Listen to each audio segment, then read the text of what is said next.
What's going on, guys? Hey, making this sidebone shoe for the Division 1. Had a few guys hit me up about making that shoe. Seems to be the one that's giving the guys the most trouble. So we're going to make that tonight. I'm going to show you how I do it. It's a little unorthodox. I like this shoe because you can really just kind of roll with it. Not a big commitment shoe. So I'm going to show you just a couple of little tricks, little nuances I do to make it faster. We're working in Coke, but you guys are going to be in gas. But all the steps are going to be the same. So right off the bat, we're going to get about 3 to 4 inches to bump up. Before you bump, give it a good, I'm just running right down that edge, trying to make it stand up. And now, I already have it diamond. Now I'm going to start whipping on it. And I've learned that if you run your taper first, and then start your bump, you can get a really nice taper without that big old butt crack in the middle looking like grandma's chin. So you don't have to be super gentle with this. The whole point is to get height out of your bump. And I'm seeing a lot of Division 1 guys, they've been getting whipped and they don't know what to do with it. The whole point here is to get this taller. We're trying to bring it up. The only way you're going to bring it up is to gather it up. I'm coming in on a 45 on my hammer. And I'm going to come over here on a 45 and do another 45. So pyramid this up. You can see how the butt crack's starting to form. But real carefully, just push it back down where it belongs. And then we're going to just keep whipping on it. We're pretty cold. It's cold here today. I'm going to throw another heat on this. But normally I would expect this to be done in 1 to 2 heats. So what I'll do in the next heat is I'll go ahead and finish out my bump.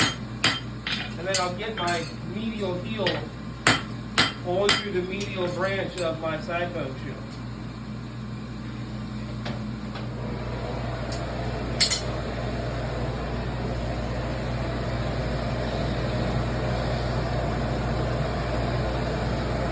While we wait, we hydrate.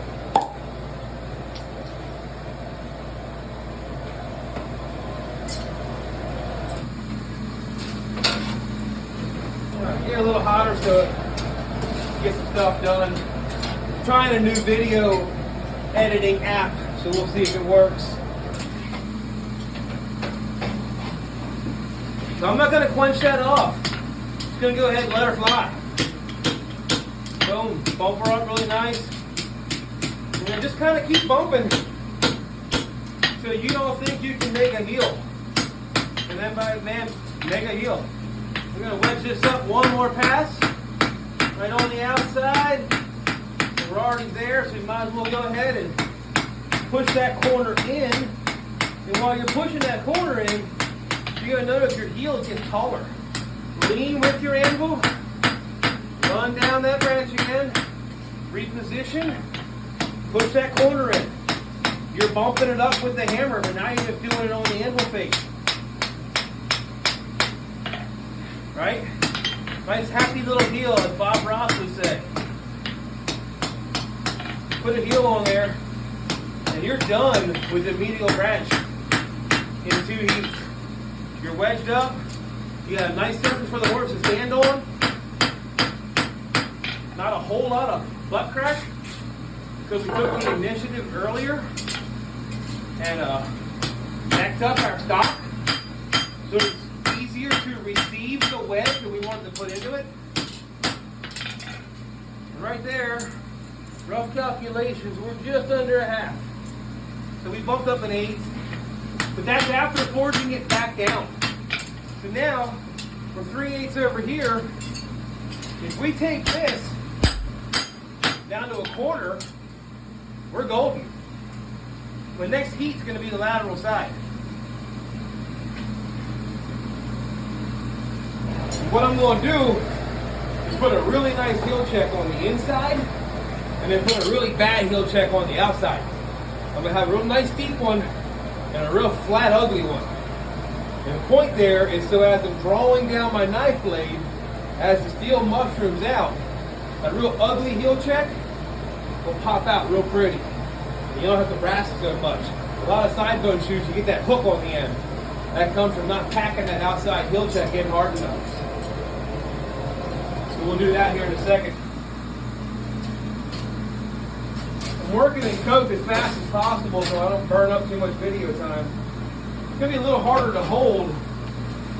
So right off the bat, I'm going to put a real pretty heel check on that medial branch. Just real pretty.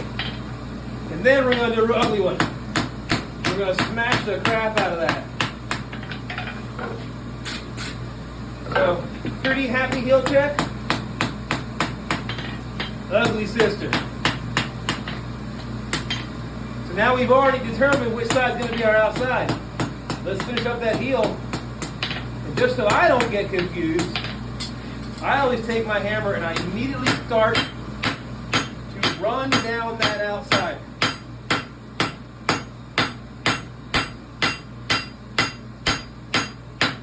And in gas, this is going to be super fast. Now don't come through here and try to thicken that up. We're a little crooked, but I'll straighten it. But when you want to straighten that branch, come along the inside. Let that material come to the hammer. Your side bone shoe is just going to get sweeter and sweeter and sweeter.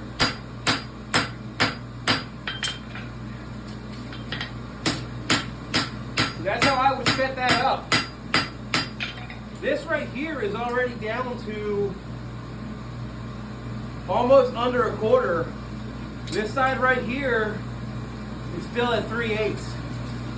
So we're pretty good. And so far, honestly, guys, we're only about 3 to 4 heats into the shoe. This is a 45-minute class, and you've got preheats. So we got plenty of time. So from here, honestly, I would just go right on ahead and start making a horseshoe. It's hard to see. Try to get the light right. Here's our medial. A little bit of a butt crack. I'm not worried about it. And there's that. A lot of these little dimples and this little butt crack is going to heal when we stretch it around the horn. Now I think we are finished length. We're coming in right at 12 1/4. So after the bump and the draw, we lost 3/4 of an inch off of that 13-inch piece of steel. So I'm happy with that for my first one. While we wait, you hydrate.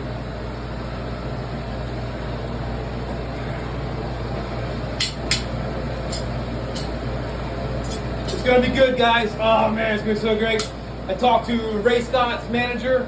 He's on board. He's super stoked. He's in Germany right now. Cannot wait for the concert. We got Sam Schmithuber. Cannot wait for him. He is nominated for Pennsylvania Male Vocalist of the Year. That's pretty cool. Yeah, it's going to be awesome. All right, anyway, back to work. Make a happy little toe bend. If this is the spot, man, do not screw this up. Make sure you're turning that shoe the right direction. Thick side towards you. Just take your time and do a really nice, slow, long, happy toe bend. Just going to push that around, using the anvil face and my tongs for leverage. Just kind of whacking it, there you go. You know, once you get a nice boomerang, go up on the horn and just kind of finish her out, you know? So, just make a happy toe bend. You start seeing yourself get too long on one side than the other, you're not liking the way it's going.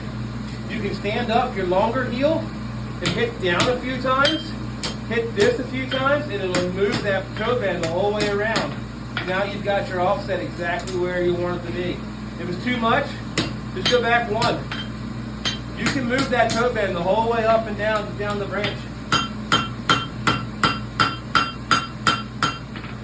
Now you'll notice I'm not going to level this shoe a whole lot.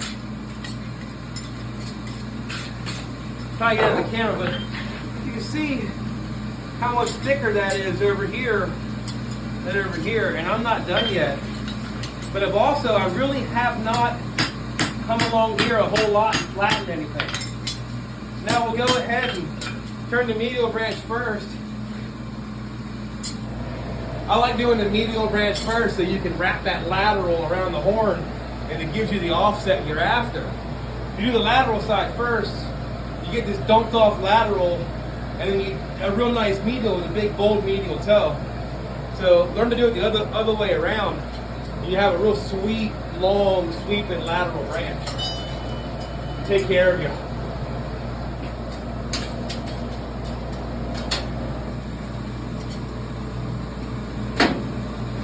I'm not going to punch this shoe because the Division 2 is a standard 3/4 fuller and the Division 3 is just a wild thing. All right, so heel way up in the air. And to bring that branch the whole way around the horn, wrap it around like you're blacksmithing. So it's almost a circle, right? Like I think we could all agree that's not a real happy shape. That's kind of round. So what I'll do from here is I'll come out of my toe bend and I'm coming around the horn. Once I get to where I think the widest point is, I'm going to start straightening the back of that heel. And that's going to help to give me heel coverage and the expansion I'm after. So just by doing that butt crack started to heal itself. It's really not in there. Now I'm going to go ahead and flatten this down.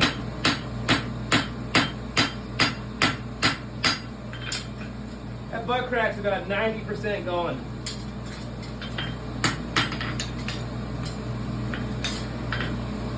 Alright. But if you guys saw how I did that front shape, man, that is the ticket. Wrap it around the horn like you're trying to make a circle. And then after your circle's made, come back to where your heel's going to be. Just kick it straight. That way when the hoof comes around like this, and your branch is going like that, it gives you that 0 to 3/16 or 0 to center of stock fit. That's how I do it. You have to get one of them circles for like the Instagram pose use. And lights. Not showing off my good features. Alright, so we're plenty hot. Come right back to your toe bend. Everything that we do closes, right? But way up in the air. Vertical. My tongs are under my horn, and I'm just going to wrap this around the horn. Blacksmithing 101.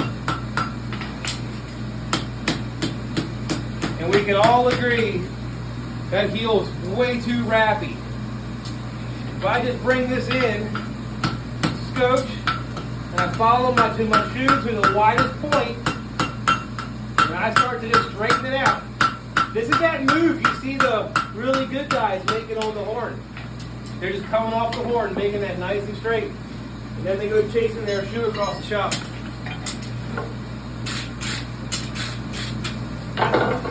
So that changed everything. Go ahead and gently flatten her down. We're not at that point yet where I'm really ready to get after the flattening.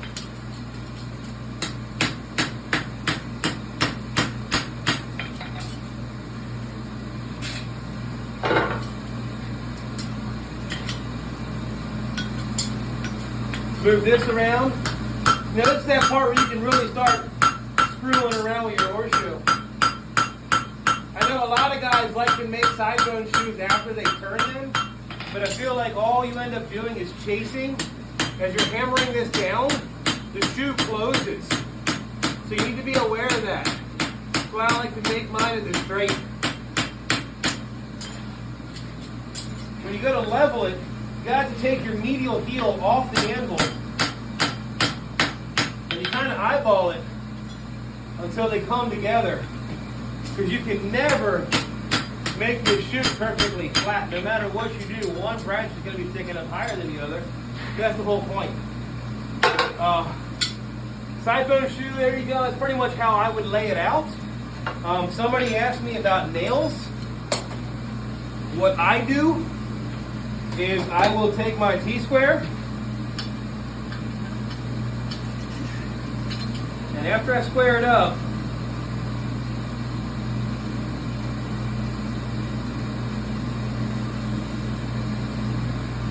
so you would have a nail, 1, 2, 3, that'd be your medial side. And then for your lateral side, you don't want a nail way in the back because you'll prick the horse. Sidebone horses have a real hard ducked in under lateral heel quarter, so you'll nail them. So you want to come straight across where you think the second nail would normally be on a plain stamp shoe, and then you split the difference.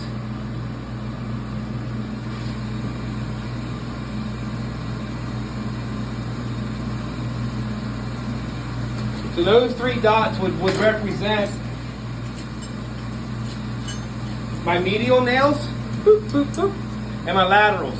Boop, boop. And you can see how that lateral toenail or lateral quarter nail intersects number 2 and 3 over here. And it keeps all of this nice and safe. Because a lot of sidebone horses, they either got a bum knee or they got a bum fetlock and they stand like this. So a proper sidebone shoe should not be pretty. It should have a real hard ducked in lateral branch and a real strong medial toe.